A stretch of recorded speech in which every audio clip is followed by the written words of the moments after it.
د خیبر پښتونخوا وزیر اعلی پرویز خټک په پېښور کې د بس ریپډ ترانزیت په نوم د نوي ځانګړي بسونو د چلولو د پروژې پرانیسته وکړه.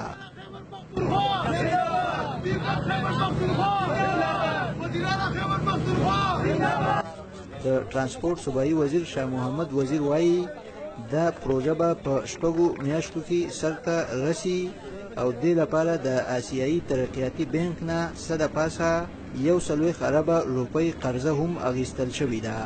تقریبا د 50 بلین منصوبه ده او په دې کې 7.5 بلین د زموږ د صوبایي حکومت شیر دی او 42 بلین دا د ایشین ډیولپمنٹ بانک نه موږ لون اخیستی دی. هغه ډېر په اسان شرایط سره دی.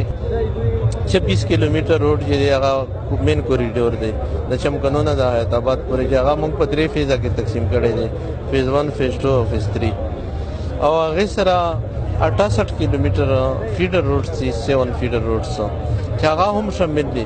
تقریبا زموږ ټوټل لین چې دی هغه 94 کیلومتر دی.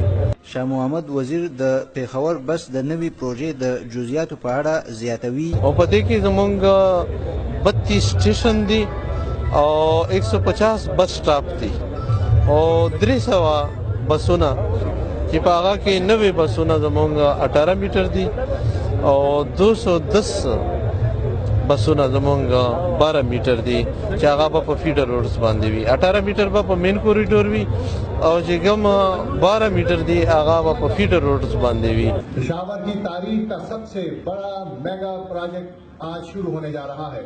د ترانسپورټ د محکمې سیکرټري کامران رحمان مشال ریډیو سره په مرکه کې وویل د دې لوی پروژې د لارې به په پېښور کې د شخصي ګاډو د ودرولو لپاره 3 لوی پلازې هم جوړیږي او د دې پروژې سره به د 4 ډکو خلکو د تګ راتګ او ټریفیکي ستونزې هوارې شي. درې دې کې موږ سره رایډ اینډ پارک فیسیلیټیز دي لکه بهر ملکونو کې به تاسې کتلي چې خلک ګاډي ایرپورټ باندې راشي، ریلوے سټیشنو باندې راشي نو ګاډي ودري، نو چې هلته ګاډي ودري خپل په دې ریپډ ترانزیت دغه ته وخیږي، خپل کارونه وکړي، واپس راشي، خپل ګاډو کې بیا واپس خپل کورونو ته لاړ شي. دغه سهولت موږ په 3 ځایونو کې په سوکانو کې، په کارخانو مارکیټ کې، حیات آباد کې او وسره په صدر بازار کې دا ورکړی دی. یو ښه شی پکې موږ دا اچولی دی چې د موږ سره چې کوم سایکلو پروجان دي هغه به تاسو کتلي چې وخت سره دلته ختم شوی دی، هغه موږ دلته کې شروع کول غواړو. وسره به سایکل ټریک پکې بالکل موجوده دی.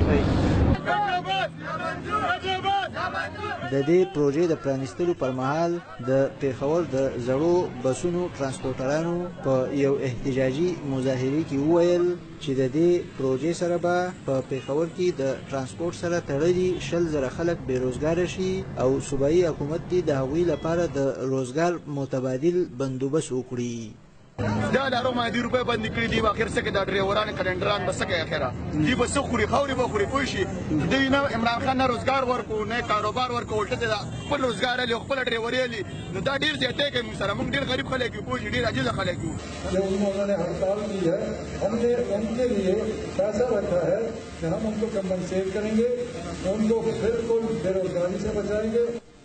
خو د پښتونخوا وزیر اعلی پرویز خټک په یادې منصوبې د کار پیلولو پر مهال وویل چې د دې منصوبې نه اغېزمن شوي ټولو ترانسپورټرانو ته به متبادل روزګار ورکوي.